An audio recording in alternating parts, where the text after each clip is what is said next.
Yes, my name's Rainbow Warrior, better known as George Vernon, from Bristol. I'm 72 years old, and I'm an artist. What's your background?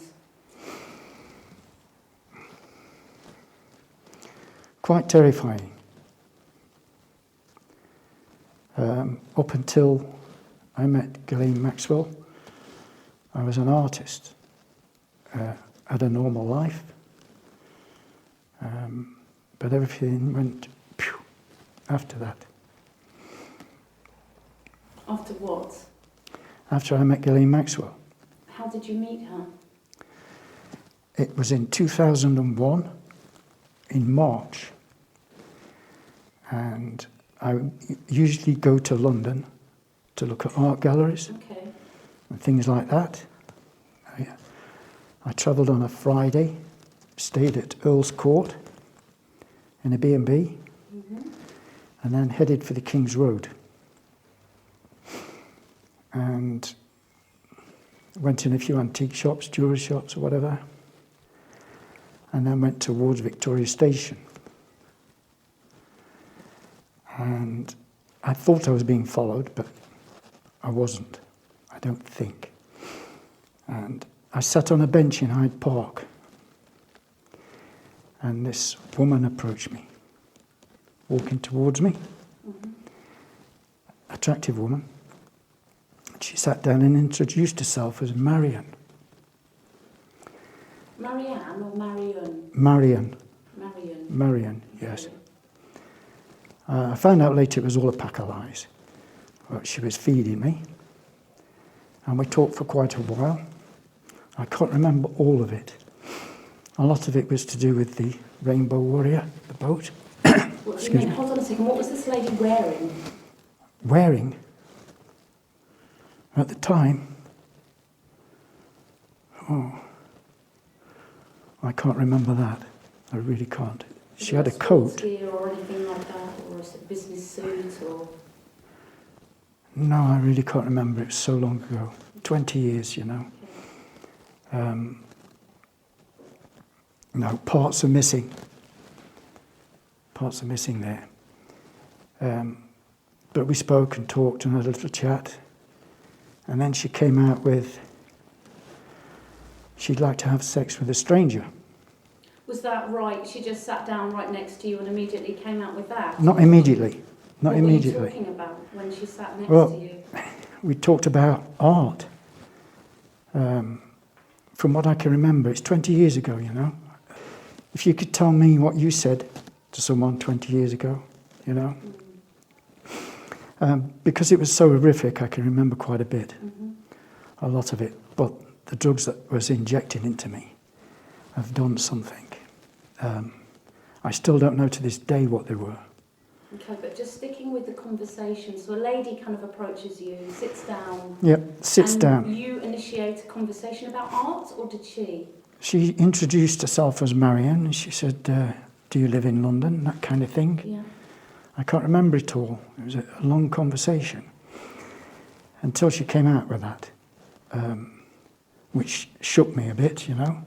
It would shake anybody. I thought, is she a prostitute, or what's she up to? And I said, look, what's the problem, you know? It has to be something for you to do this and say this. She said, no, I just want sex with a stranger. Okay. Which I thought really weird, but I said, okay. And I followed it up. And we walked and went to Kennington Street. So at that point, did you say yes to her proposition? To the effect of, well, yes, okay. What would you like to do now? Go for a coffee or something like that? And she said, well, you can come back to my place and we can have a drink. Okay. I didn't know at the time, all this was preconceived and planned. It wasn't genuine. It wasn't the truth. So where did you walk to? We came out of Hyde Park and went towards Marble Arch. Okay. From there, you know, I don't know because we were just chatting. But it was Kennington Street. We went in, up the stairs, into a bedroom, and started drinking vodka. So was that her own private house or a hotel or? I didn't know at the time. Did she have a key? It was her house. Right, Yeah, okay. it was her house. I know that now. And she just opened the door with a key that she had? Or did a concierge come out, for example, or something like that? I can't remember. I really can't remember. All I know is we was in the bedroom and we were drinking and still talking about art. And this is when she mentioned this again, the Rainbow Warrior thing. I think we had 2 or 3 drinks and it was spiked. Can I just ask you, what is Rainbow Warrior? Rainbow Warrior is a boat that sailed the ocean, Greenpeace ship, and it was blocking the atolls from the atomic bombs, and the French security services didn't like it, so they planted a bomb. They blew it up and they killed 1 man, and 1 man went to prison for 10 years for blowing it up or killing the man. I don't know which. So was this in the mainstream media, the press, for example? Was this a story that was current at the time? Oh, it was global. Everybody was into Greenpeace at the time. It was global. Even I was into it. It just knitted together like that. And it was her idea. You know, it wasn't Terramar at the beginning.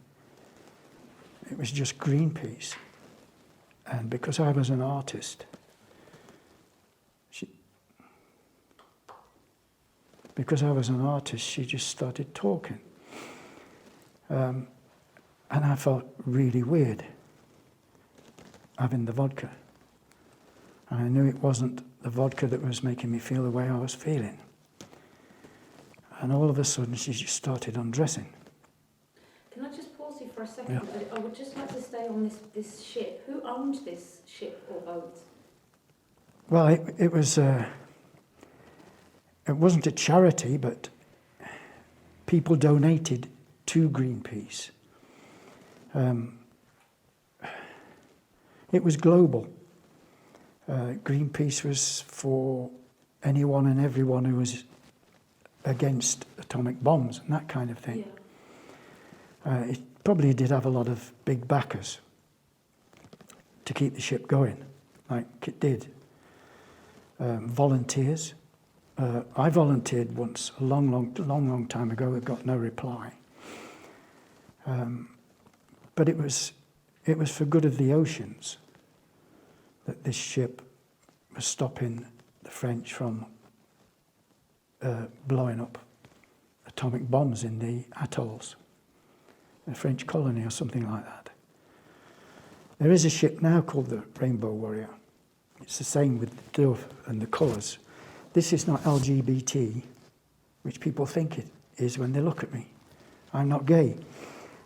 It's Rainbow Warrior, the boat. But it turned into the Tamara thing. What's Tamara?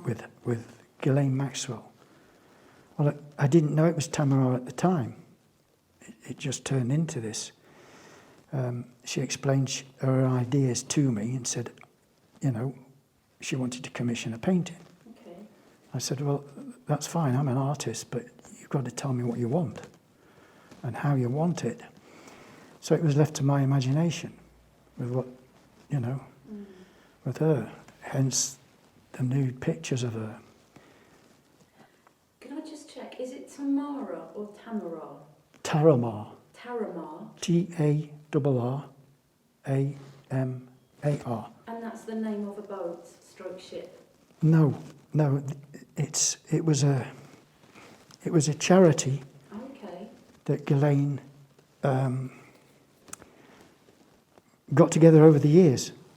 It was I think it was 2012. So from 2001 to 2012 there was nothing. But what you don't know is it all knitted in with what happened Yeah. you know. I ended up giving her my landline number Okay.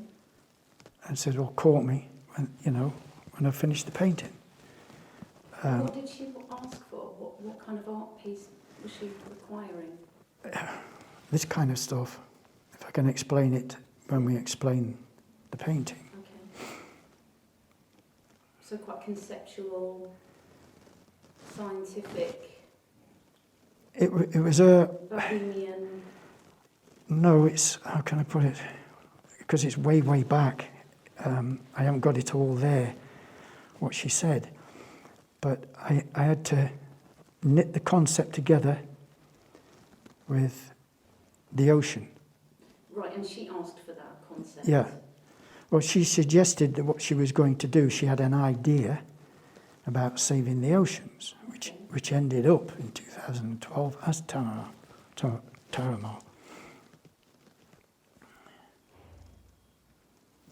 Can you elaborate on the themes that she was putting forward to you? It was to do with a father who died. He was, I'm not sure if he was Ukrainian or something like that, but it was to do with the Jewish-Israeli religious thing. A godlike figure, you know, the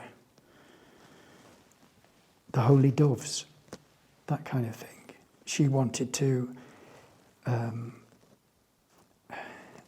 put herself above everyone.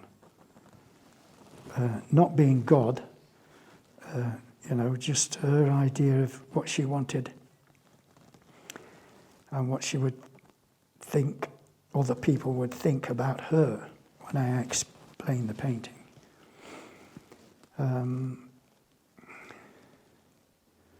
I didn't quite understand, but as an artist, you're left to do what you want to do in your head after someone's given you these feelings.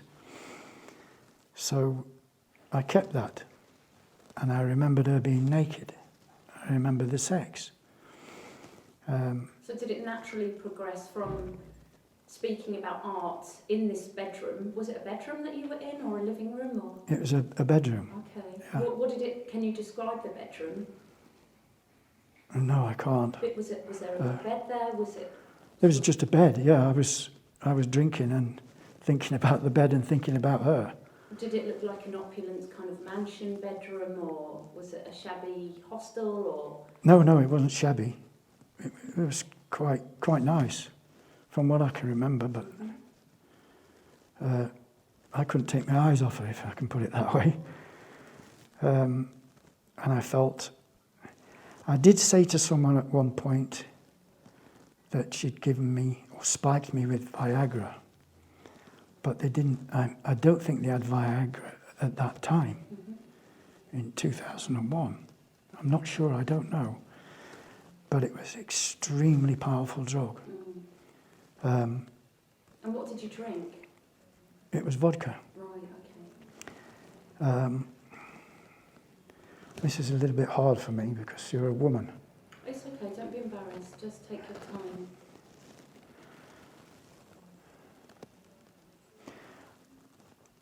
Well, she was taking her clothes off, so I made a play and we was on the bed.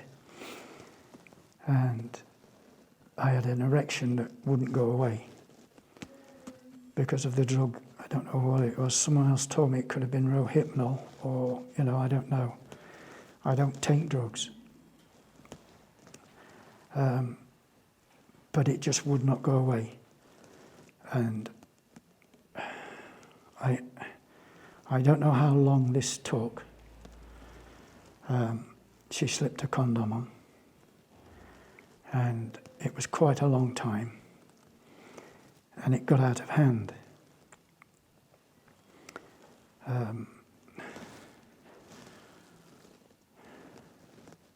It was extreme sex, where she got on top of me and she was facing my feet, and I'm bound and gagged with the drugs. And she did that to you, did she? Well, there was a point where not blacked out. It's just not there. Yeah. It's just not there. But when you became conscious again, you became aware that you were. I wasn't. When you say bound and gagged, what do you mean? I wasn't unconscious. It's just gone. Right. It's not there. Yeah. I don't know what the drugs do, what it did to me. But I had a strap here, with a buckle. And I'm like that. And the same on my feet, but to the bed. And something going underneath the bed. And she was on top facing my feet. And I said, look, stop, stop. And she wouldn't, she carried on. And she was really aggressive. And my penis snapped. People have asked me, no, it can't do that. It did. It's a tendon and it snapped. And I shouted after that, screamed after that. And she got off, took the condom off, and went to the bathroom. And I think I blacked out, I'm not sure. Did you take the bands, the chains off, or did she untie you? No, I couldn't. She did eventually, yeah. When you went to the bathroom, were you crawling or walking or like how? No, I was in a trance, if I can put it that way. Yeah. I don't know what drugs they were, but I was hopeless. But I was in pain. But I was unreal, It was unreal to me, but it was real because I was there. Yeah, what was the bathroom like? Oh, just an ordinary bathroom. Sink, toilet, and a bath there. Any showers?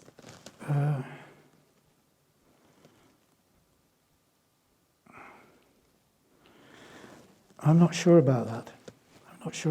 Whether it was a shower in the bath or what. It was small. But when you're drugged up, you don't know what's going on. But after that, she started putting her clothes on, and her head popped through the door. And I didn't know at the time. It was a man, but I didn't know at the time. But it was Jeffrey Epstein. And they sort of looked at each other. And it wasn't a friendly look. But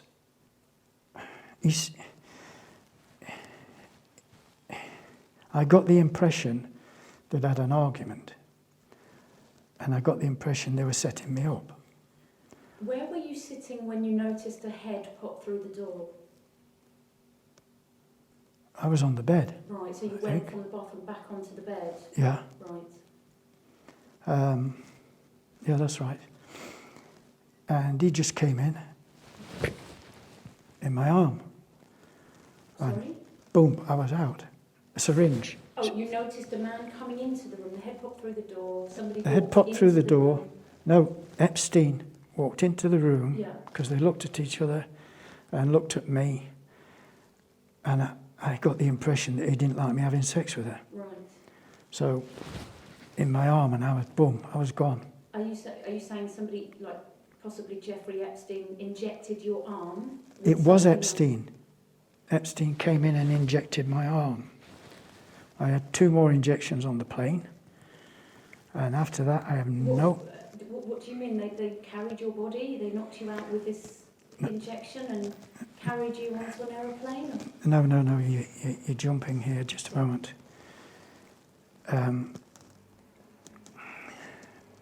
I don't know what happened after the injection, okay?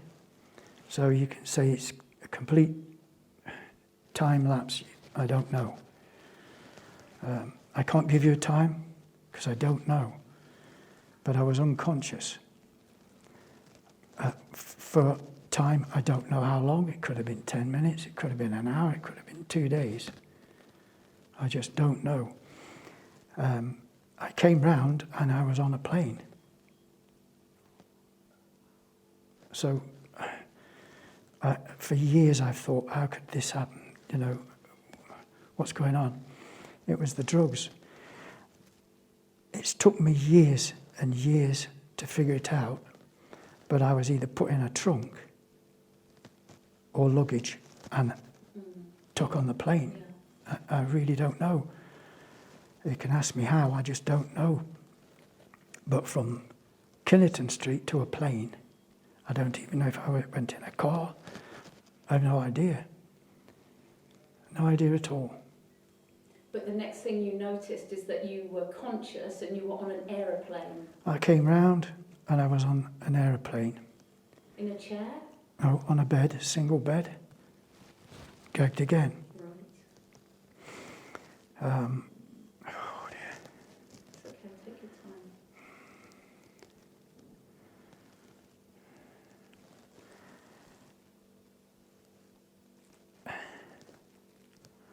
I never saw Epstein, okay? Because I was a latex mask and a ball in my mouth, like a strap thing. And I recognised his voice, right, from when he came in the room. And he spoke to her. So I know I was standing in front of this man. Right? On the aeroplane? On the aeroplane. But I heard giggling girls. I heard a French accent. Mm-hmm. And I'm trying to look to find out, you know, who are these people? What's going off? I was naked, by the way. And there's girls laughing. Right? So I was demoralised, degraded, embarrassed, you know. It was just horrific. And I went for him because he called me a dog, an animal. I know I got the impression he just didn't like what I did. What do you mean he called you a dog? How? He, out of the blue, he says, "You're a dog. Oh, right. You're an animal." And a few other words which I won't mention. And I lunged for him. You know, I was quite a fit chap in those days. You're going back 20 years. And I've always kept fit and healthy. But I lunged for him and I was restrained. Somebody here and somebody here just grabbed me. And then another needle in my arm. And I was out.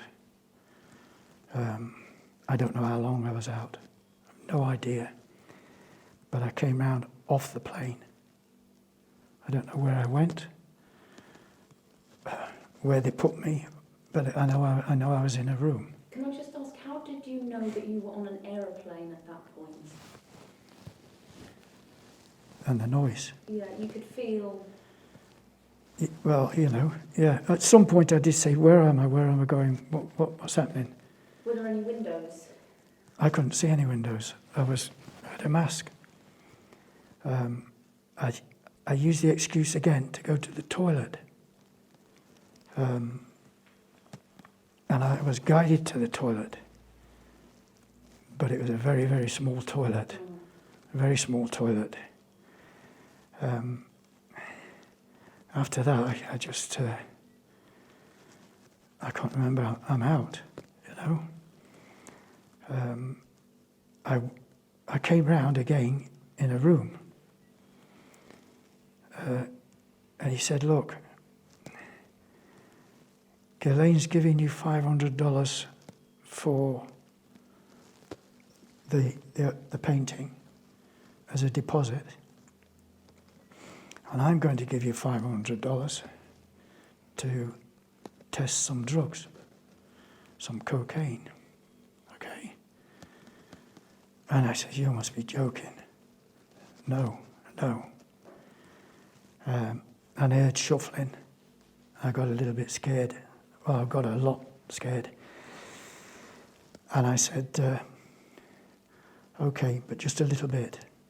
So just going back to, you became conscious, you're now off the plane, you're in a bedroom now, or a living room, or? I don't know, I was just in a room.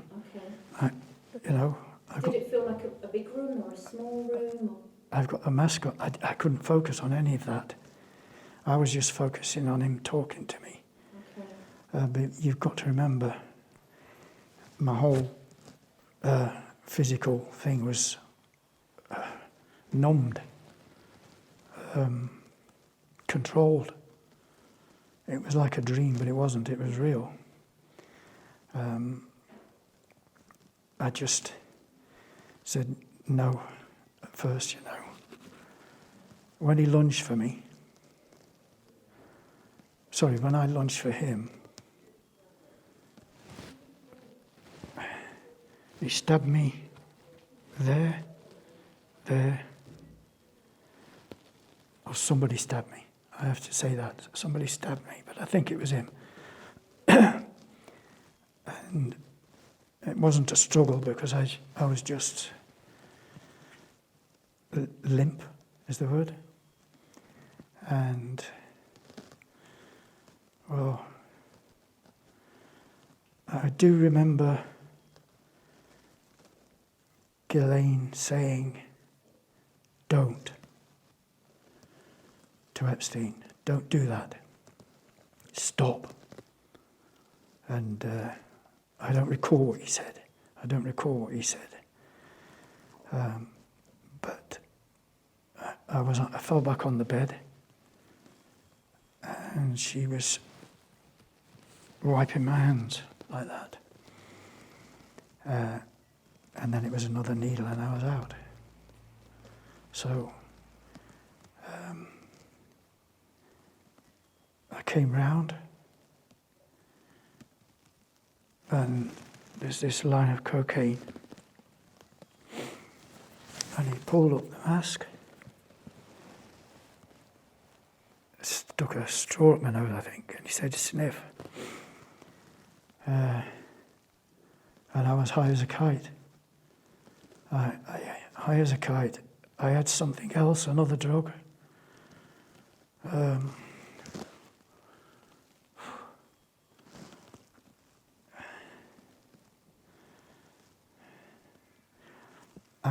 I know they were smuggling drugs. I know they wanted me to test the drugs because the people that were on that plane, and had something to do with it. I just don't know, you know. Yeah. How many people do you think were on the plane? Obviously the pilot. Was it rammed full of people, or? There's probably 3 or 4 girls, but these 2 were men. I don't know whether they were security guards or what. Were they big men or small? Well, they felt big. Yeah. They felt very, very strong. Yeah. I might not have told you this in the right order because of the drugs, but what I've just said to you happened. And I've got the scars to show it. Yeah. How long do you think you were in this place for with Jeffrey? I had no concept of time, really no concept of time. But the amount of drugs and the times I went in and out of consciousness, and the amount of times you use the toilet, you know, in a day, it was 3 or 4 times. It could have been a day. It could have been 2 days. Do you remember how many times you went to the toilet? It could have been 3 days, sorry, just a moment, and it could have been a week. I was trying to get it all together, and I thought I knew this is getting dangerous and something really strange is happening with these people, because I didn't know who they were at the time. You've got to remember that. I do now. I know they were dealing in drugs or moving drugs on a plane. So where it was going or coming, I don't know. Myself, I keep thinking it was 3 days, 3 nights, and then it went to 4 and to 5, I don't know. But I woke up with a holdall like the one that I've got, not that one.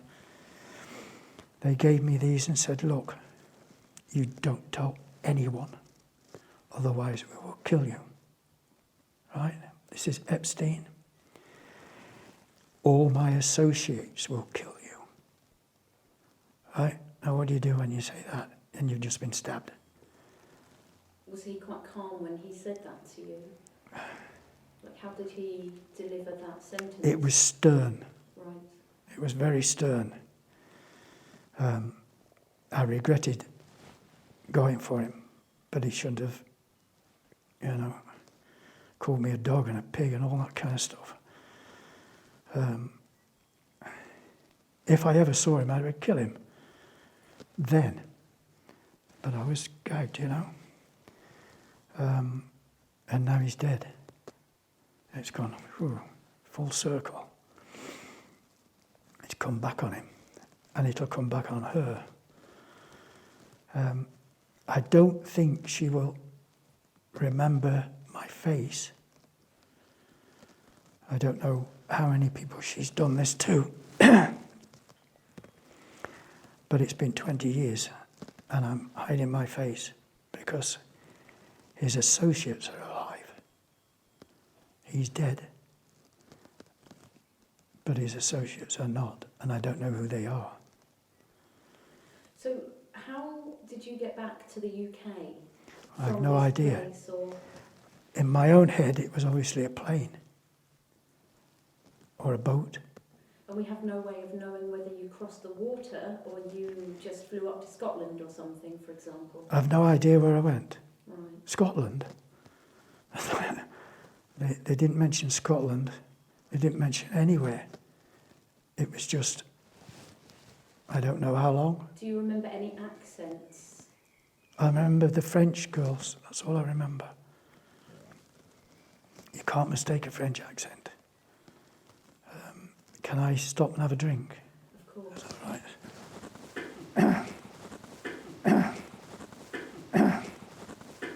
So we have no way of knowing where you were flown to. It could have been Scotland, it could have been America, it could have been France. It could have been anywhere. It could have been anywhere. For years and years I've thought about it. I don't get an answer. And there was no clues at all for you? Just the French accents? That's all I remember. I did. I missed this out. Yeah. When I was in the Kinnerton Street, when I went to the bathroom, I picked up the condom that she'd used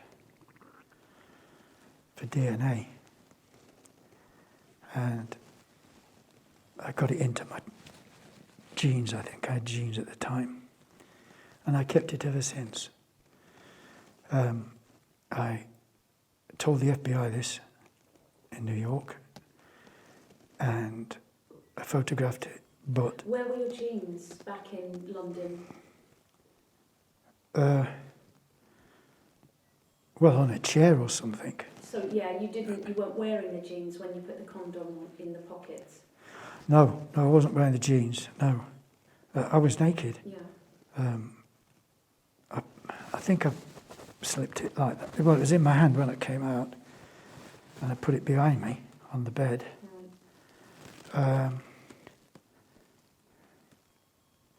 Yeah, she was unstrapping me. And I sat up, and that's when I did it, yeah. So going back to wherever it was that you were flown to, you have no concept of time there at all, and you don't know how long you were there for. How did you get back to the UK from that place? I don't know. I said it could have been a plane, a boat, a car, or all three. I don't think it would have been a boat. Why not? Well, boats take a long, long time, don't they? Mm-hmm. It was a plane.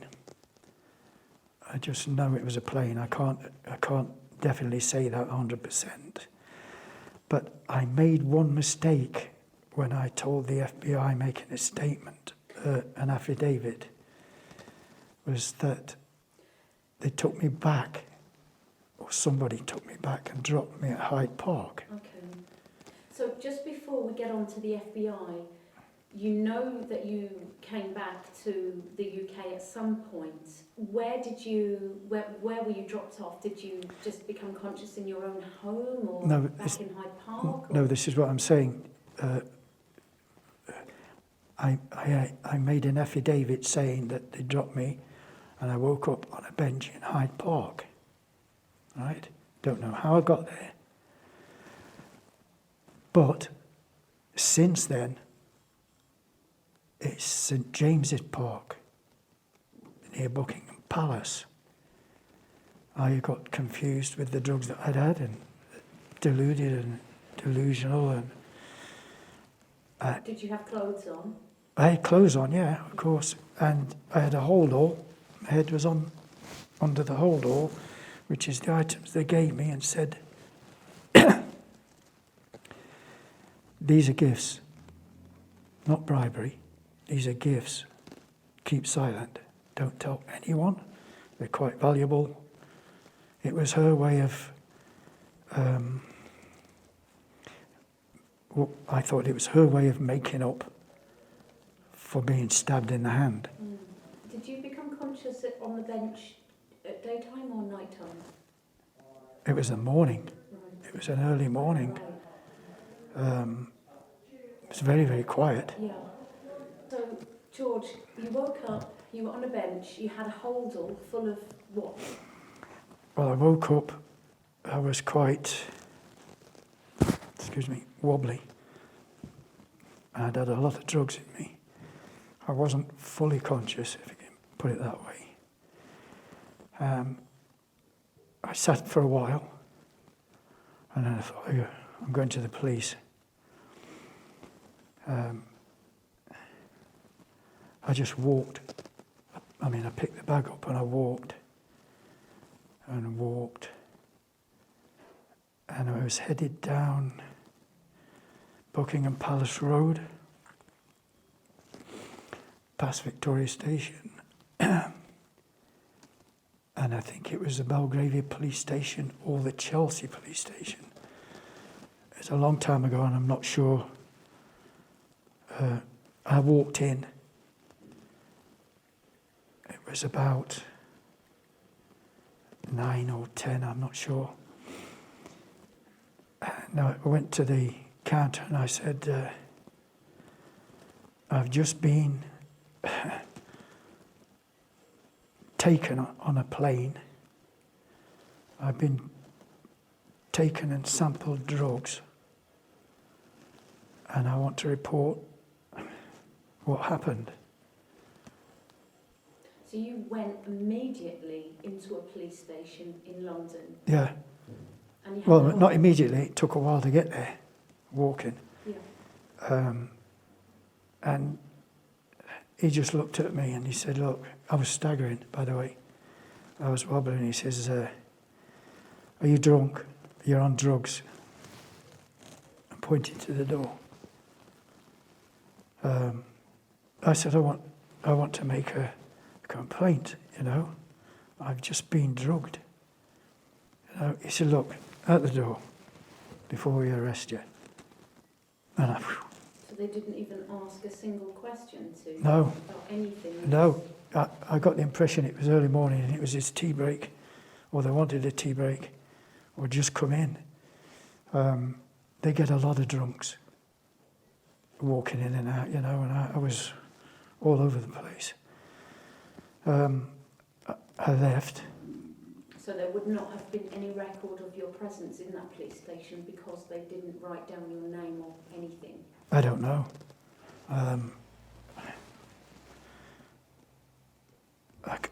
I don't recall it.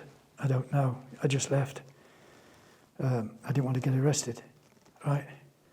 I knew what I'd got in the bag. And I thought, whoa, they've put me right up here. They've set me up here, you know. I think I went to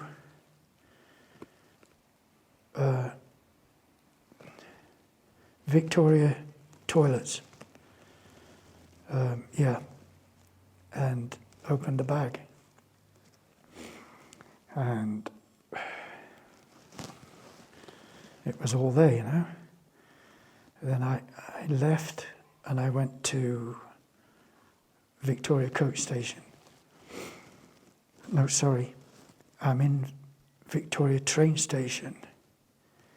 And the $500 and $500 in both pockets. But it was dollars.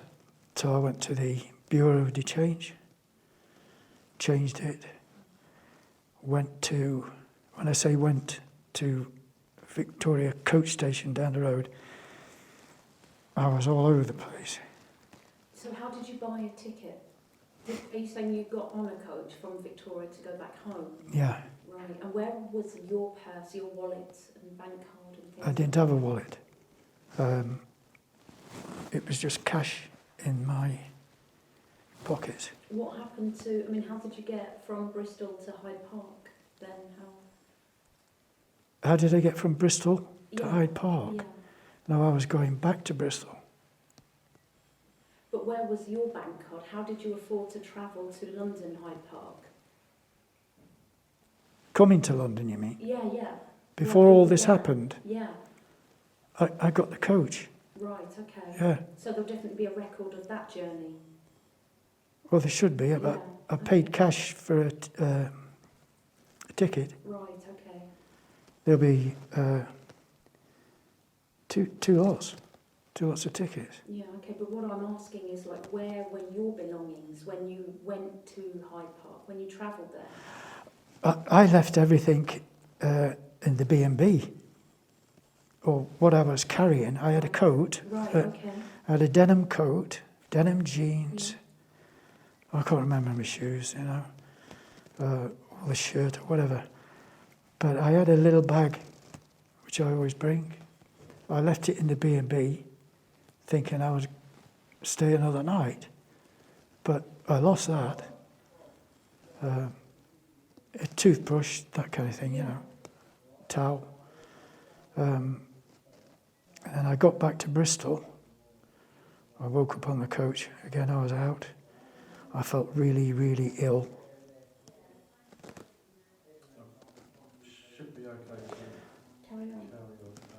I felt let's just pause for a minute. Let's see if the mic's picking up. Oh yeah, let's just stop for a while. It's quite loud.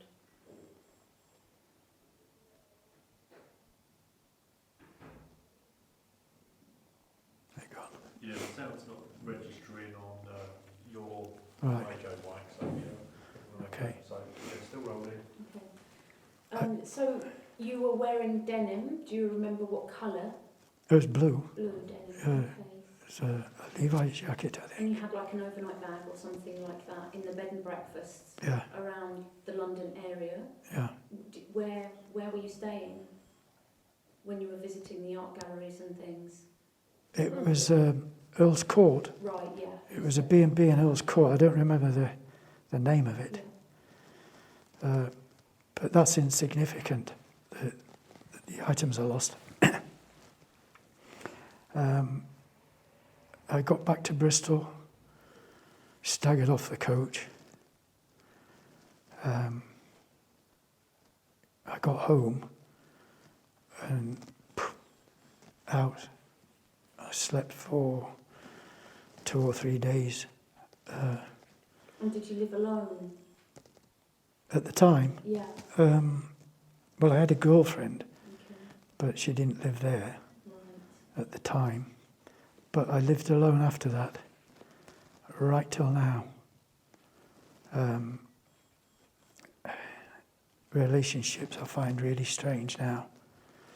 Hard to accept, Yeah. if I can put it that way. So when did you begin to report this incident? Like, how did your everyday life pan out after that event? When my head was together, if I can put it that way, I thought, shall I go to the police again in Bristol Yeah. and tell them? But prior to that, I'd looked at all the stuff that she'd give me, bribed me with, and I thought, wow, you know, this is, I use the word scary and big.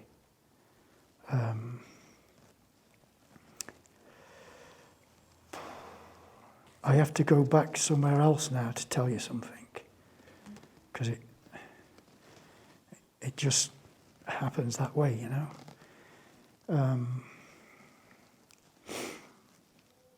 Prior to 2001, in March, I'll go back to 2001 in January 2001, sorry. And there was a trial with Paul Burrell and Queen Elizabeth.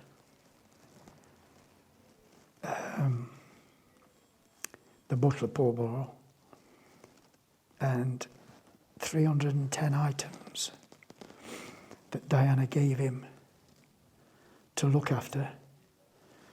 There was a big trial about it, and he was going to go to court and go to prison. Up to that point, Her Majesty said, "Oh, I recall that I gave permission for Paul to look after these items." Paul Burrell, Right. the butler, Oh, right. Diana's butler, sorry. And the case was dropped in the Crown Court. He was, they let him go. But there's more to Paul than people know. And I'm saying this for the first time. I've told nobody. Paul Burrell, this is what I was told by Ghislaine Maxwell, right? Paul Burrell, via Prince Andrew, okay, to and fro the items that were missing. What items? Not all the items were given back. What items are you referring to? I'm referring to a royal box. A royal box? A royal box, Queen Elizabeth box with the Silver Jubilee flag. Sorry, I'm just looking over there. Inside it, this is what Ghislaine gave me. Right? Inside this holdall? Yeah, inside the holdall, the royal items. A Diana signed photograph box of the wedding, and a Prince Andrew and Sarah Ferguson gold Rolex Oyster day adjuster watch with two royal crests in the box. Since I last went to London, the Rolex watch has been stolen, but it was photographed and sent to Sean and the FBI. So just to recap, the holdall bag that you were given by Maxwell, Mm-hmm. you looked at, did you do that at Hyde Park? Did you open the bag to see what was inside? Like, when was the first time you opened that bag? Well, when I'd been stabbed, when I was on the plane, that's when they said, look, you keep quiet about this. Yeah, and they gave you that. Okay, And they gave me I'm with you, this. I understand, but what was inside the bag exactly? Exactly. Well, I can show you in a moment what was in there. There's a box, a royal box, Right. with gold embossed ER, the Silver Jubilee flag, a card that said something personal from the Silver Jubilee, the Queen, a photograph of Prince Andrew. So these items will obviously come from someone in the royal household. I can't say who. I don't know that. But with the connection of what's happening now with Prince Andrew, I mean, everybody thinks and knows he's guilty. There is what's the word? There's a twist to this, okay? And I didn't tell you before, because now, with the royal items, you'll see where I'm going on this. Okay.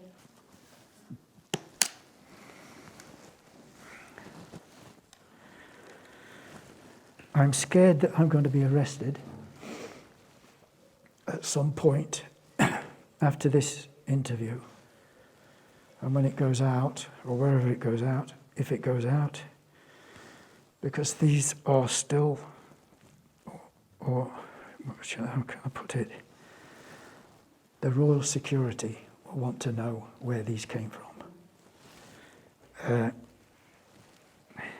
So I have got to say it's obviously Ghislaine Maxwell Yeah.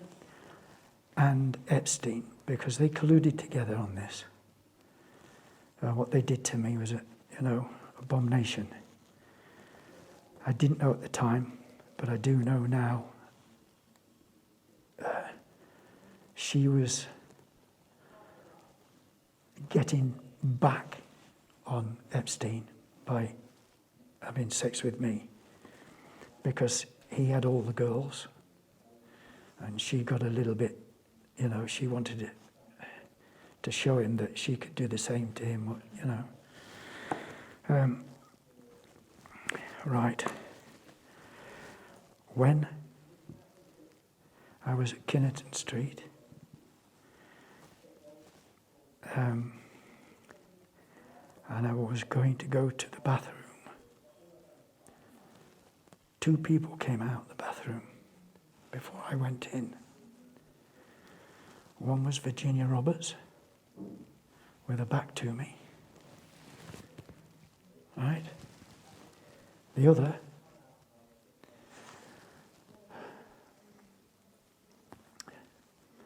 this is going to sound crazy, but the whole thing was crazy. A look-alike Prince Andrew came behind her from the bathroom with just a towel around him. Or a robe, I think it was a robe. Where was this? In the London? In Kinnerton Street. Yeah. Yeah. Okay. And she didn't see me, but I saw her. And I saw him. Right? It wasn't the real Prince Andrew.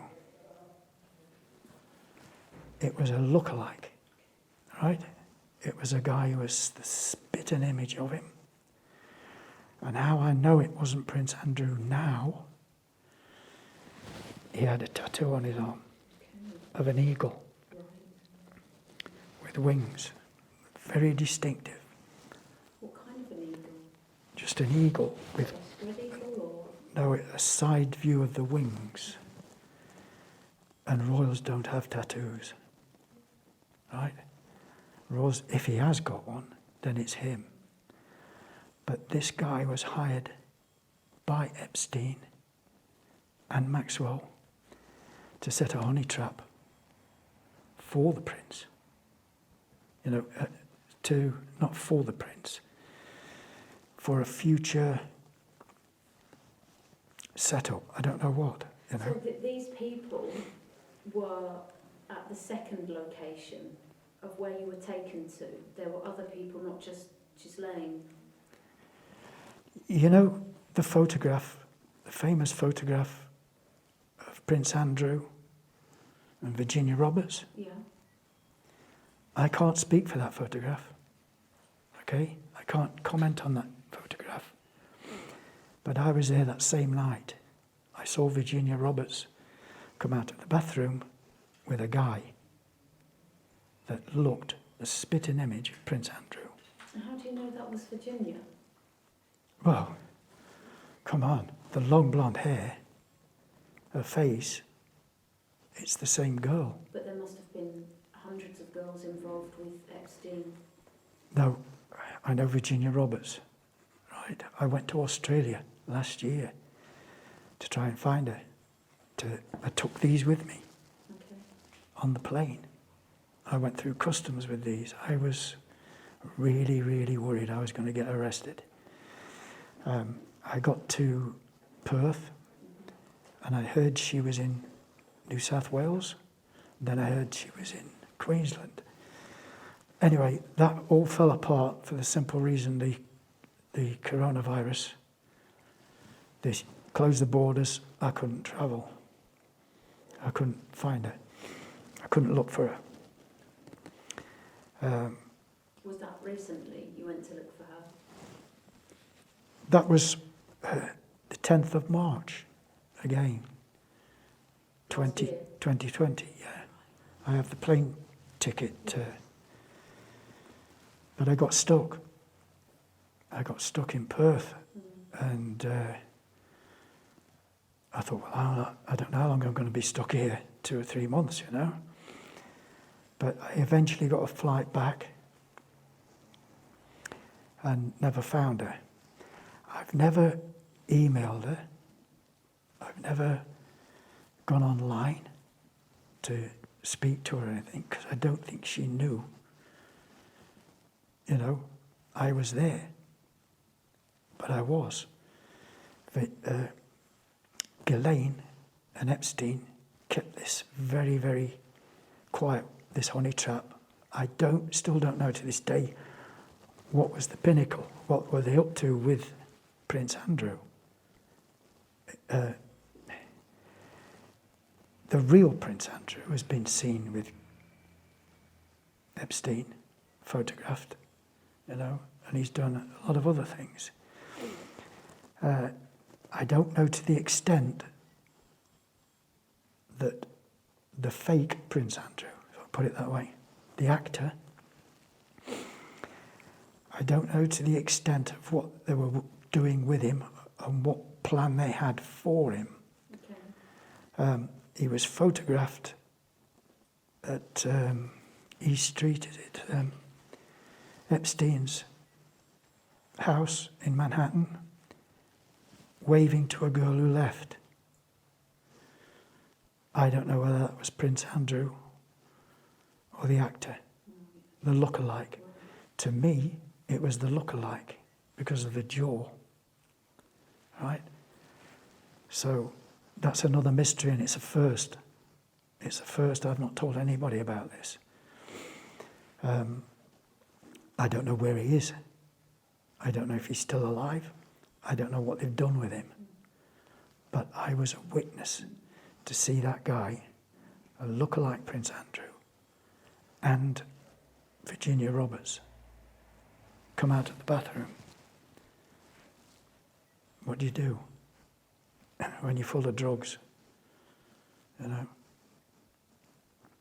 imagine. So what's in the box? Sorry.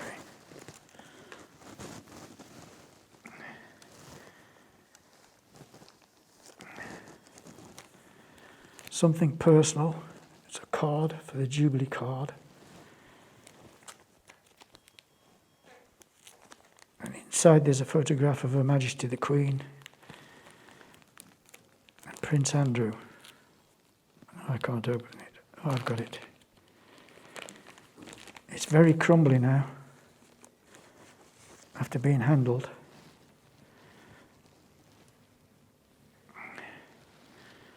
Can you hold it onto the camera, please, George?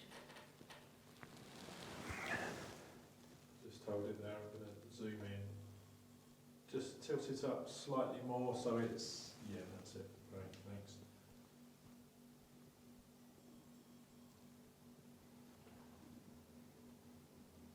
That's good, thank you. Let's see the front again. What does it say? Sorry. Was it 1952 to 1977, the Queen's Silver Jubilee?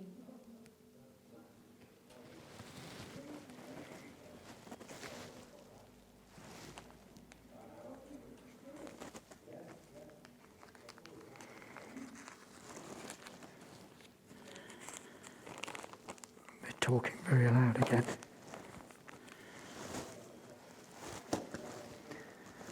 Do you want me to open the flag? Yeah, sure. This is cotton. It's not one of those nylon things.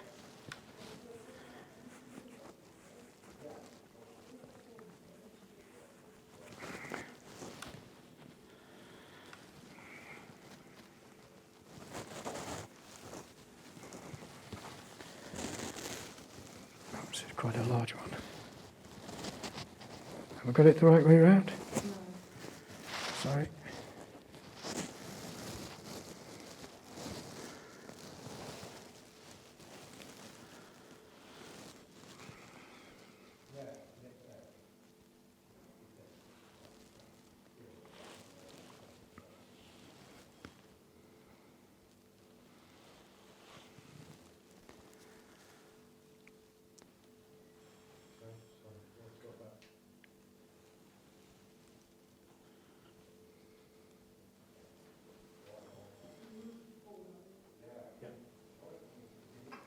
Okay. Oops.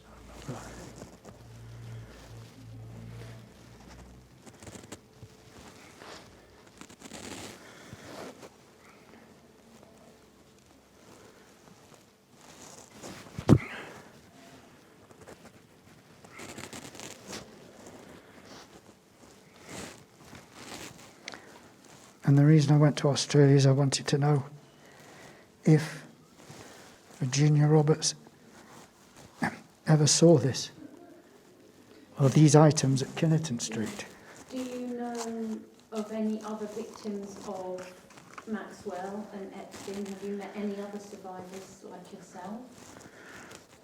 No.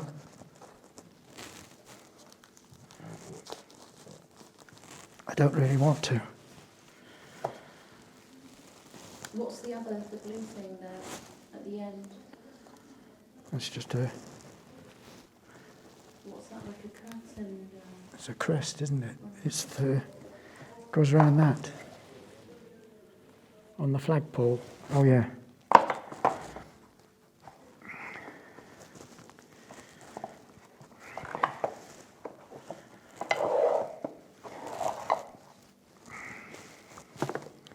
It had a metal clip where you join the two together, Right, okay. like that.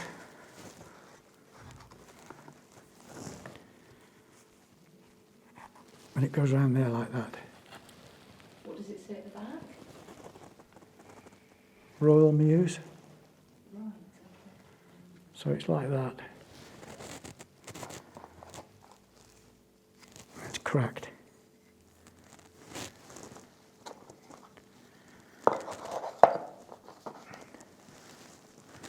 So I've got all these items. Was there anything else in the whole little bag, or was it just that box? No, there's more. There's a lot more. White wedding ink. What does it say? Diana. Is that a signed copy? That's a signed copy. Wow. And I took it to... Whoops. Have you got it?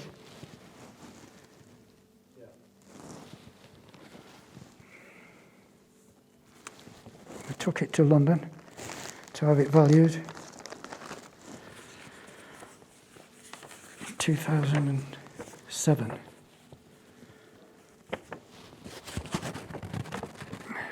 I don't don't want to show my old address. What's that?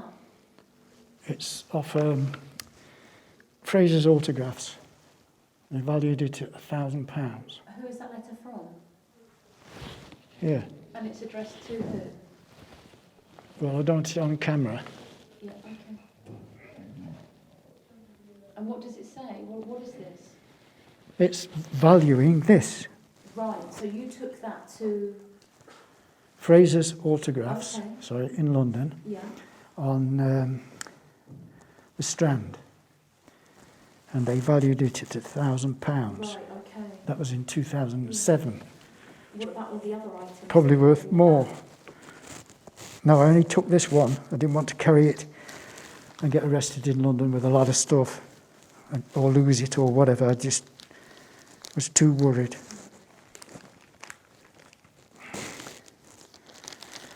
You can't walk into a valuation with a Queen Elizabeth box and a Silver Jubilee flag and say, oh, the first question is, where did you get that from? You know? It still is a very worrying thing to have.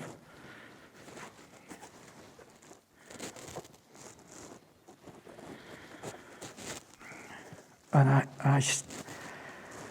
I wonder and wonder sometimes how it went from Paulborough to Prince Andrew to Ghislaine Maxwell.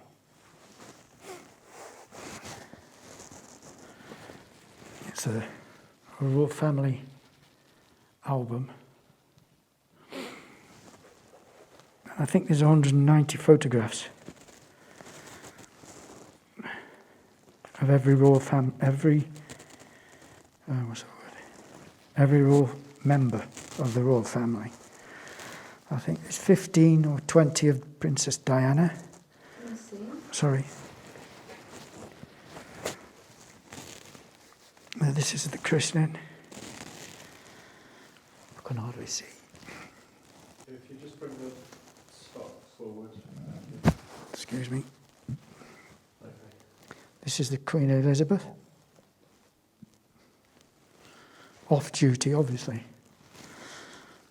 Diana. Can you hold it up slightly? Thank you. Yeah, just flip through the pages. Oh, well, I've got the ones. It's all right, I can hardly see with my eyes. I've marked the ones that are.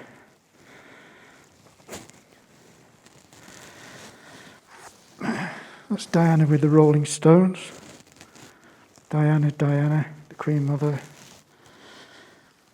I just don't know all the names of them.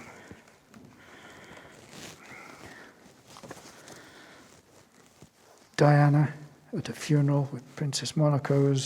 Hold it up slightly more. Sorry. Yeah, just the top. If you bring the top forward, higher, that's it. Then the camera can see. Better. Oh, that's why I marked Yeah, it. that's good, yeah. What's the picture on the bottom left there? Can I just read This that? one? It says Prince Andrew, pilot's victory during training for the America's Cup, issue September 1983. Yeah, and I think, I'm not sure, that that's Ghislaine Maxwell. I don't know, you'll have to do research on that, but that looks like her. I think what we do afterwards, I'll get real close-ups on the photographs. and Wow. film that. Okay. So you can see. There's another one with Ronald Reagan, Yeah. Roger Moore, Diana and the young princess. I can't see because I'm looking upside down with this. Well, there's one, my favourite one is this. Prince Charles with an egg pie in his face.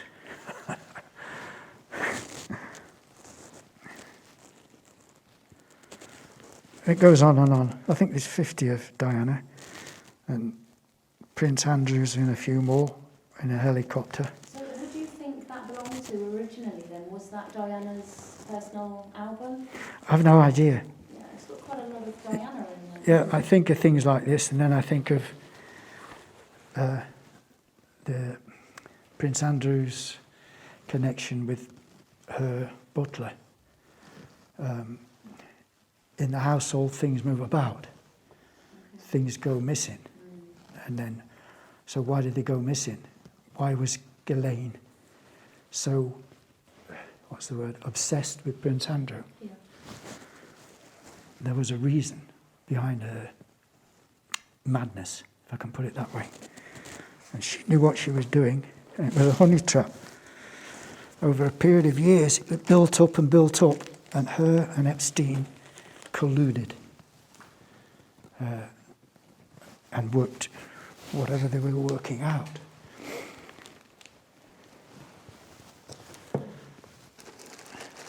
Oh, I forgot that. I have to turn that around. That's my...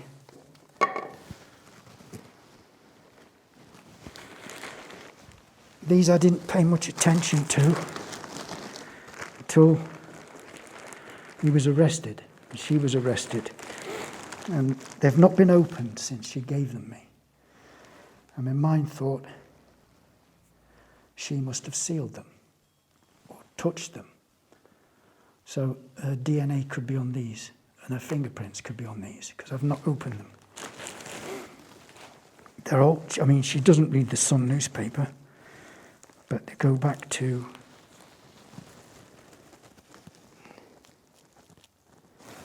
(1986). Prince Andrew.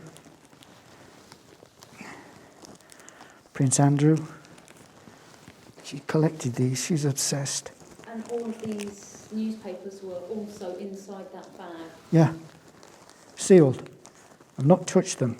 I don't think they've even been read. So she was collecting them all. What's the word? Not stalking Prince Andrew. Getting to know his mannerisms for the actor that played the part of Prince Andrew. It gets deeper and deeper and deeper. Shall I hold them up or? We can get those afterwards. Afterwards.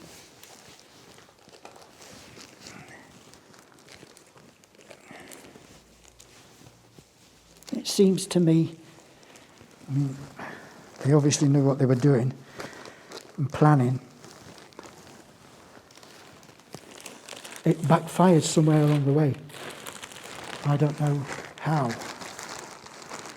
I say backfired. People started talking.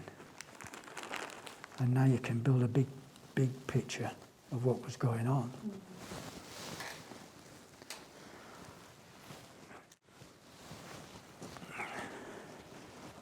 The watch was stolen. But the FBI have got the photographs of it.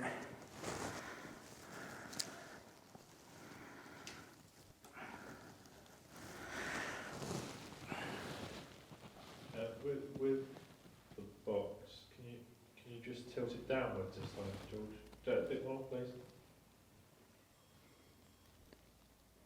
Okay, thank you. That's his coat of arms. An A for Andrew. And the watch was stolen, the Rolex Oyster. I can't go to the police.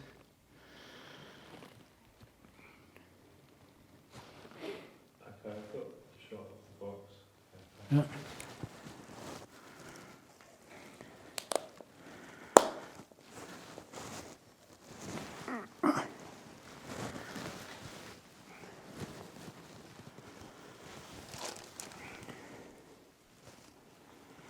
So those are the items.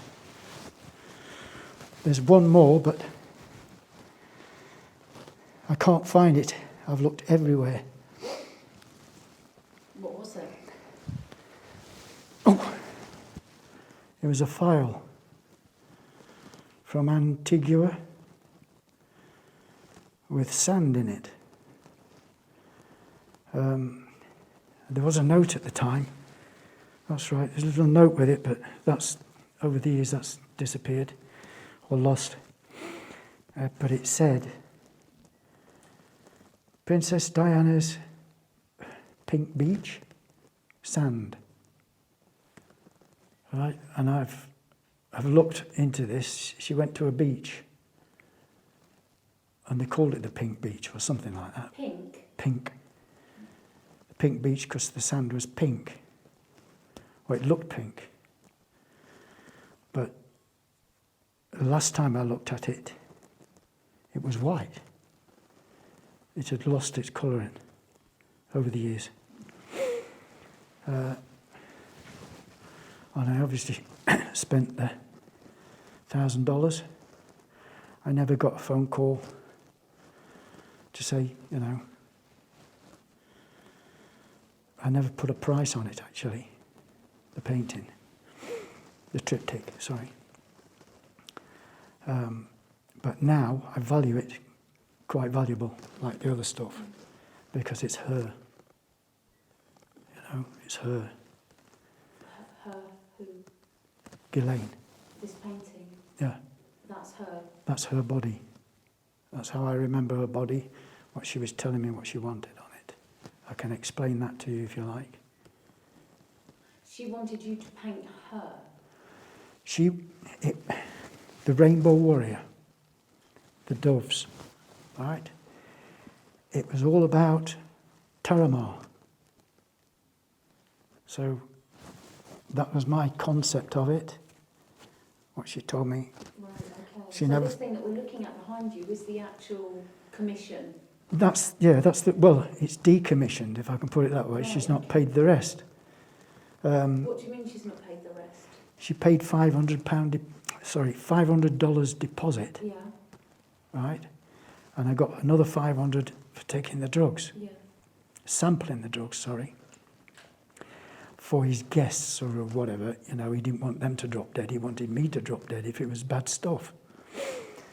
So, over the years, I think I finished this because it keeps coming to me. I put it away, come back to it. I had 2 nervous breakdowns over what's happened. I shut it away for years, and then I finished it and signed it. Did she ever give you a telephone number for herself? No. Commission? I gave her mine, and I waited, and I waited, and I waited. Just a setup, honey trap. She had no intention of buying it. It was just fed to me as a web of the honey trap with all this. You put all this together and I can see it, you know, what's the word? They conspired to set me up in a honey trap, conspired to set Prince Andrew up in a honey trap, but in a way that I couldn't go to the police because I'd be charged with stealing royal items, you know. But do you think that you were taken purely just to be a guinea pig for them to test their drugs on, or, you know, was... It just happened as the way it happened. I can't read into it. Every time I do, I get a different thing. I was in the wrong place at the wrong time. I shouldn't have sat on that park bench. If I'd have kept walking, it had been somebody else. I don't know.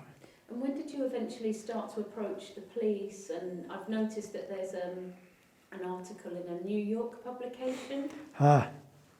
Yeah, that's, what's his name? He's a reporter, and he contacted me. He said, what did he say? Are you Merlin? I said, yes. Merlin? Merlin, the artist. I sign everything, Merlin. And what? Yeah, he gave a bad report about me from a clipping from the Evening Post. And, well, I never heard from him after that. I just got a bad write-up. So this is the New York... The New York Post. I've got the guy's name, but I can't think of it. So how did he get in contact with you? Have you approached the police in America at all after you were sort of told to leave the British police station with what happened to you? How did you take that forward with the lawsuit? Oh, well, it was the FBI, I'm sure of it. But I don't know. I'm not in America. I don't know how he got my number, because he rang me. It might have gone through, there's a woman called Macon Bard, I think it's Macon Bard, who contacted me from, where was it from? I can't remember now. Okay, so I'm ready. Okay, George. Yep, fine. Okay, so just going back to the point where you mentioned that you were brought back to the UK, you woke up in a park, you tried to report the crimes to a London police Yeah. station. You wanted to tell them that you'd been drugged, but they said to you, you're on drugs, you have to leave now. You went home. What happens after that? I mean, what was your everyday life like after that event? Oh, I wanted to what's the word, to talk to someone about it, but I couldn't. I bottled up and bottled up till it exploded, and it was a nervous breakdown. My life after that was just chaotic. Did you ever go to a GP? Yes, I went to a doctor who's he was Polish. I didn't get on with him. He kept giving me a wrong diagnosis because I kept giving him the wrong diagnosis. And did you tell him and explain what had happened to you? No, I was giving him the wrong diagnosis. I was going around it. I was too embarrassed to say anything. And what about the physical injury that you sustained from Ghislaine? No, they healed. Well, I've got the scars. You said that your penis had snapped. Yeah, I went round that another way as well. You can't tell your doctor that, you know. Okay. I had groin pains. I was making excuses. I've got groin pains. My hip's been damaged. I went for X-rays. You know, I was examined. Finger up the bum. You know, all that kind of stuff. And they gave me the complete wrong diagnosis. You know. But you hadn't told them everything. I hadn't told them anything. I was making excuses about my illness. Yeah. I did photograph the not the tear, the shape of it, and that went to the FBI. They've got that. Right, so just from that point in time, so the UK authorities on record hadn't received any information from you. What happened for you to be able to pursue a lawsuit in America? How did that come about? It was the news about Ghislaine Maxwell's arrest. It was the news about Epstein's death. And is that the first point that you became aware that it was Jeffrey Epstein and Yeah, when I saw a face. Okay. When I saw a face. When I saw him. I never saw him then, but I heard his voice. But, you know, salt and pepper. So I thought, well, what do I do here? all those years later? Yeah, what do I do? I've still got the royal stuff to bear in mind. And the Prince Andrew thing, and who I saw at Kennington Street, it all just fell together. I all knitted together, and I thought, wow, I wasn't imagining it. I'm not deluded.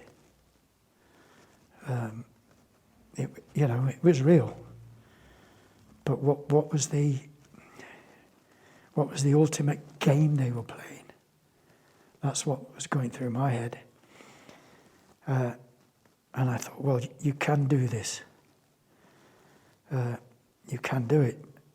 Some girls have gone to court, I heard them, and it all turned real when I heard all the stories.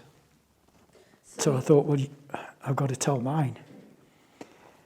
The courts, the district courts sent me so complicated documents for me to fill in. Was that Manhattan? It was Manhattan. So you directly filed a lawsuit to the federal court in Manhattan in which year? Well, it was last year, wasn't it? Yeah, when I first did it, it was last year. But it's carried on and dragged... 2020. Okay, not 2017. Sorry? Not 2017. 2017? No. No. It just went on and on. Waiting in the post for the court documents. And if you haven't got a lawyer and you haven't got money in America, boom, they drop it. No chance. Because of the COVID thing, the post was stalled and delayed. Nothing came through on time, so I did it again and again and again. And I haven't got a lawyer. It's as simple as that. If you haven't got a lawyer and you haven't got money, you can't get through it.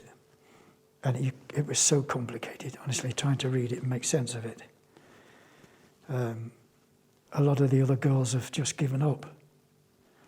Then I heard that there was a compensation, Epstein's victims compensation program. So I sent off the documents for that.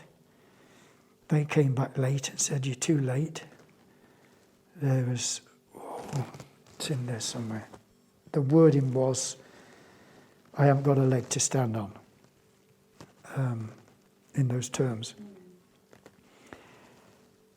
So that fell through, and I thought, well, no, I'm not having it. I'm going to keep going. She's not getting away with it. I went to the Second Circuit Supreme Court. They did the same process, waiting for letters.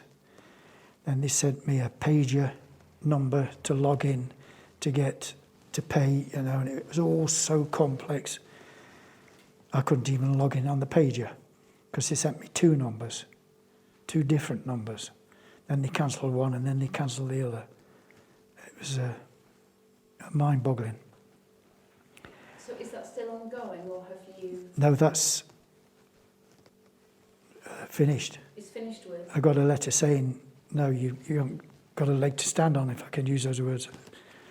The legal terms is in the paperwork, but I've got it with me, but I can't remember it. So I thought, all right, what do I do now? They can stop me in court, the district court, the Supreme Court, but they can't stop the media. They can't stop social media. Excuse me. Then, I thought, Sean, contact Sean. And I'm just wondering if they'll stop him or close him down. So at that point, did Maxwell have any lawyers that were responding to your legal claim, your courts? I had to wait. Sorry, she had to wait. When I set my charges off, my case, she had to respond within 48 days or something. Yeah. She never responded. After 48 days, I have to send a document to say that she's not responded. And Judge Nathan would, what's the word? Not dismiss my case. what did Judge Nathan say? Judge Nathan had to award me. Judge who? Judge Nathan. In Manhattan? Yeah, Right. that's the judge that is on her case, that's refused her bail. But it didn't work out because they said I hadn't got, not evidence, what was the word?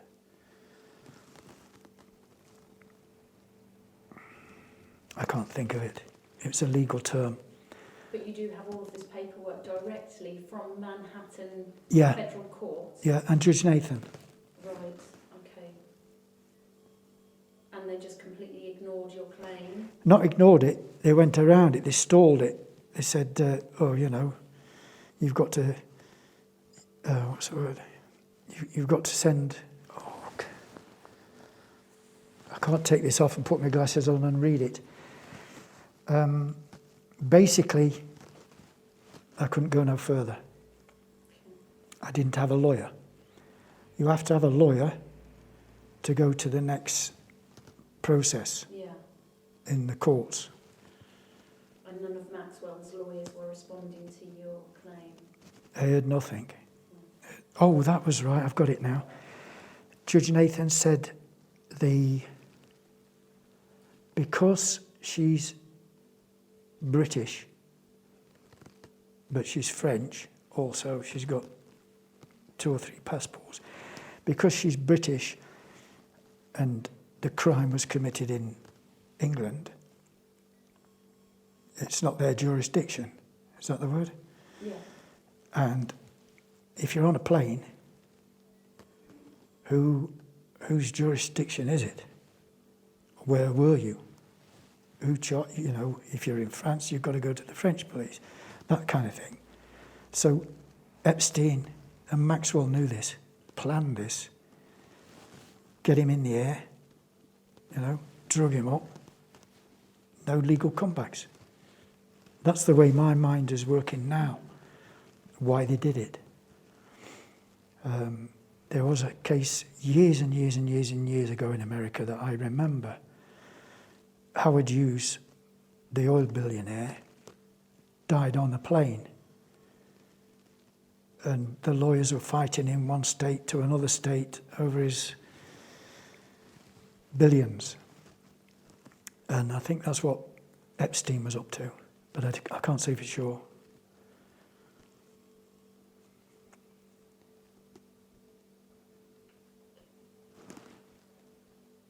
What are your views on the ongoing Maxwell case?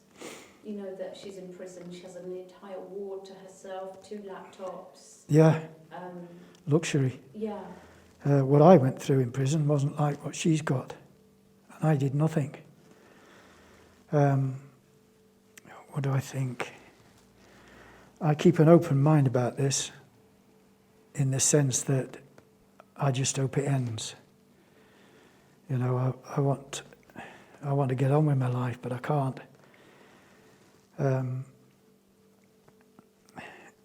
If she strikes a deal, she strikes a deal, but I pressed charges in Belgravia police station again. This time they're taking notice of the documents. But they said, it's not been stopped, it's on hold. Because she's in America. You see, this is British law. She's in America, she's in prison.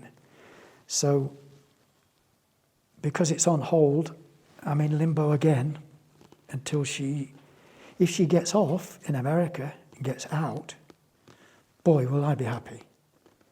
Because she's going to be arrested the minute she sets foot in England or any other country. It's historical crime. The British police are different from the American police. They will nab her, and it'll all start again, and I'll have to go to court again, and it never ends. But I just wished it would. And had anything like that ever happened to you before? What? The rape and things? Yeah. No. And how has it impacted on your life? What kind Well, of you can see the effects? result.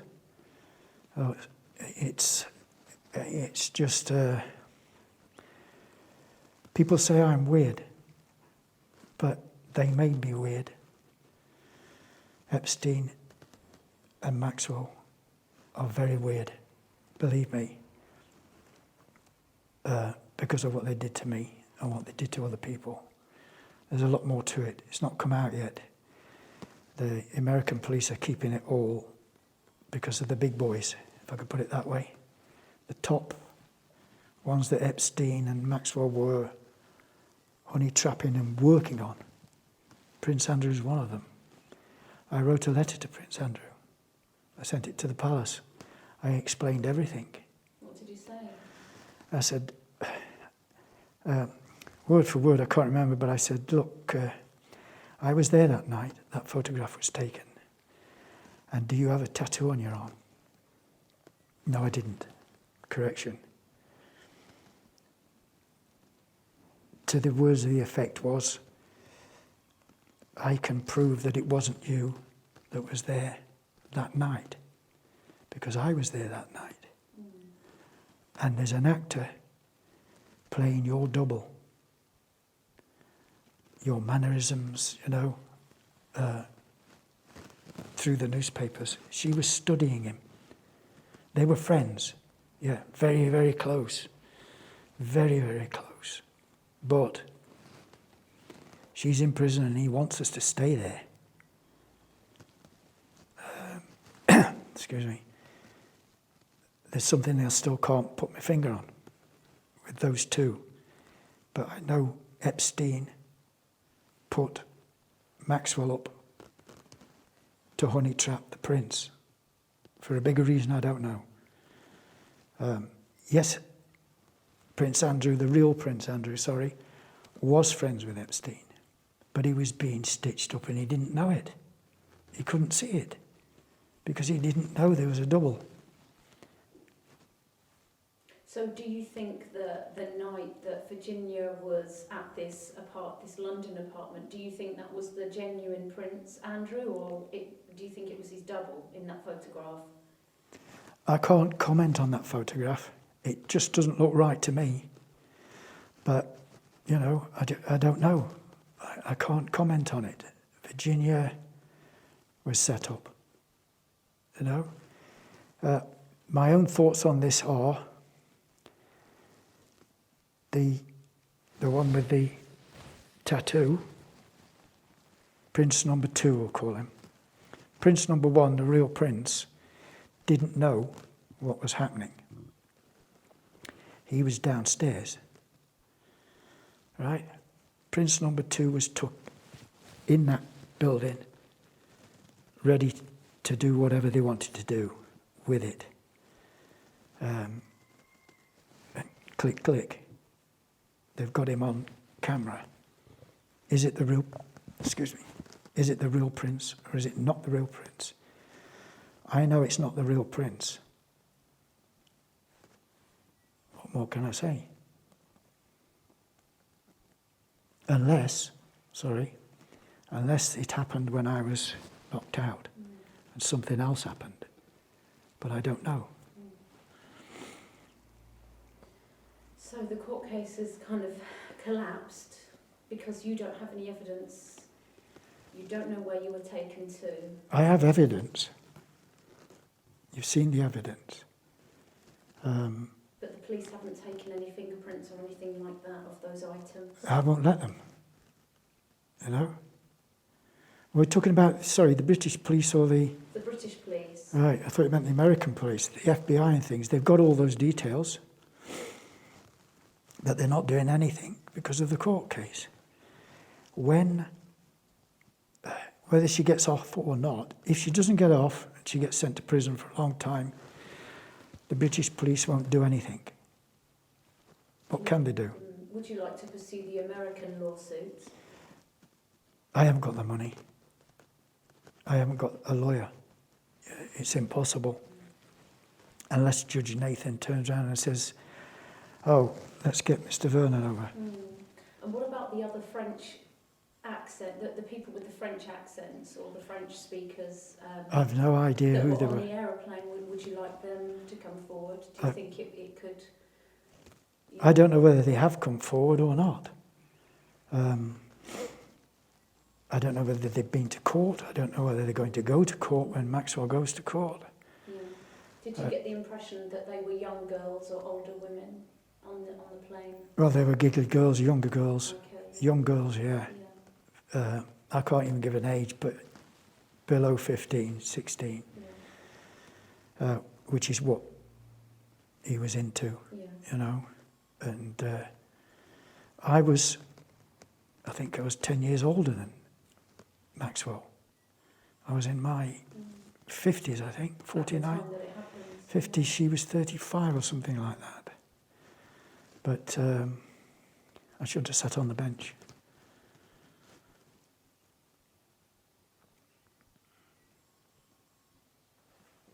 Did you ever confide in any of your close friends about what had happened to you? No. No one. Never told anybody? No one. I haven't told my son. No. Definitely not. I was too embarrassed. Too ashamed. I've been degraded, insulted, stabbed, you know. It's too far out for anyone to believe. I don't even think you people believe. But here I am. Do you think there may have been other victims like yourself that have experienced what you've experienced? There must have been. There must have been. It's been going on for a long time. A very long time. 2001 was 20 years ago. What's happened in between, I have no idea. No idea at all. What would you say to other survivors that are out there now that may have experienced what you've experienced? What would you say to them? Well, I know for a fact that Virginia is urging people to come forward, the courts and everybody. I don't know how many's come forward, 100, 200, whatever. But the battle you've got to fight is the law, the lawyers, the money. You maybe try, make a statement, and that's it, you get buff. To go all the way, you've got to have money. In America, you've got to have But money. in the UK, if there are other victims in the UK, how would they go forward, you know? Well, I don't know if there is, but I urge them now, go to the police. But what if they get asked to leave the police station as well? Would you suggest that they try to get a lawyer or something to help them? Well, they weren't drugged up. I was. You go in as a normal person with a relative or someone for support, they've got to listen to you.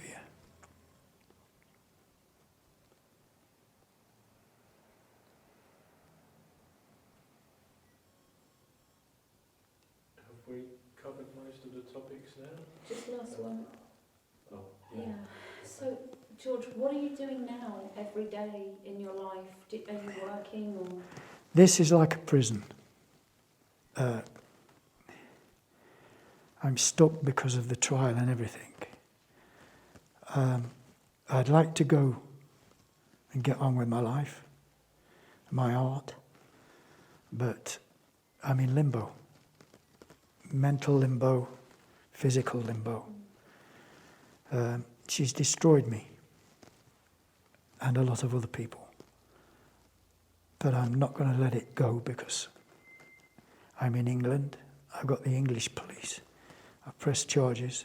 They have to follow it through now because this is why I'm talking to you, in the hope that it will go out beyond the suppression of the press, beyond the suppression of the police, beyond the suppression of the courts. Media, social media is a wonderful thing. It's not a weapon, it's a tool that the courts can't fight. They're trying to change laws to shut Twitter down or whatever, you know. But people like Sean and you do good work. Without you, I'd be lost. I'd be sunk. I'd be nowhere. I'd be in limbo. I'd be waiting for death, if I can put it that way. And I always have been, waiting for someone, you know, a car hit me or a stab in the back. And you mentioned earlier that you have been threatened in the past because of this. Yeah. Who threatened you? I don't know. How can you know that people threaten you when you get a phone call? And that's it, you haven't got the other number. I don't know. So somebody called you on, what, a mobile or a landline? It was on a landline, way back.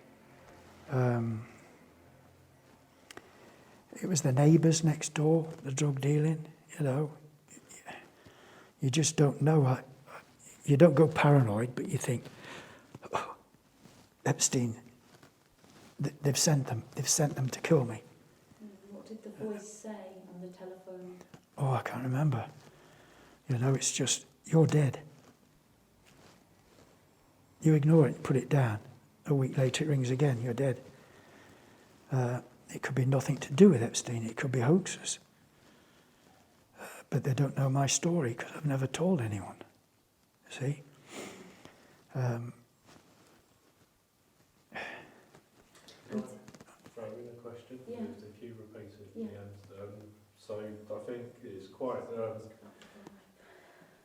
an incredible story. It's difficult to believe because of what's happened. What would you say to people Yeah. who doubt your story? Yeah. Why should they believe you? Why should they believe me and why should they not believe I was me? going to say something like that. Yeah. Well, I don't What I care. wanted to say, George, Sorry. is, you know, for the viewers that are going to watch this, how would it make you feel if they kind of just said something like, oh, this guy's crazy, he must be on drugs, I don't believe him? What would you say to those people? Because it is quite an incredulous story. Yeah, I don't really care what they think. It's a blank, really. Well, let them put two and two together. Let them see what comes out in the court case. My evidence is my evidence. I've got the scars. I didn't stab myself. I don't take drugs. They were given to me. They were injected into me. I was forced to take them. I don't take drugs. I don't drink. I'm a perfectly normal person, apart from having a nervous breakdown twice or 3 times, I can't remember. It's done something, yes. But I'm all there. I'm 100%. And you're now feeling brave enough to be able to expose what happened to you, obviously Yeah. with the mask and everything. There will be a big repercussions from this interview, believe me. And it probably will be the press. But I don't care. I don't care. Social media is a wonderful thing. People will believe me, some will, some won't. It's the same with anything. Same with a football match. The crowd, you know. That's quite covered all the talking points, haven't we? So what about any extra things you want to add? I'd like, yeah, can we have a little 10-minute break just to see what Yeah. thoughts come Yeah. to us? Well, I was going to suggest looking at the paintings. Oh, yeah. Talking To- about Okay, yeah, so what is this piece? Well, we'll move to the first painting, which is a triptych 3. Okay. This is Ghislaine Maxwell, that I remember, her figure and her breasts. And the holy doves. She's on the cross. She's got wings. That's my stab wound, by the way, in the hand. And she's emerging from the wood itself. Her feet are embedded in the cross. It's cracking. So she's coming alive. And she's having contractions. 1, 2, 3. Those are the contractions. We have meteorites, the moon, the doves and the feathers fluttering, and the star sign Sagittarius, which is her birthday, which is the 25th of December. So she's having contractions, and we move to the second painting. So is she giving birth, sorry, before you move on, is she giving birth to the world? Is that what this is? In the next painting. Right, yeah. okay.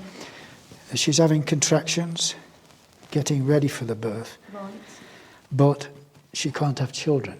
This is what she told me. Okay. Why have you painted the moon at the top of the cross there, in this one? That's to show the beginning of the universe. Right, okay. The end of the universe, but the birth of planets and Mother Earth. And why did you paint the wings green? It's corn or wheat. It's the harvest. Right, okay. She's harvesting and giving birth.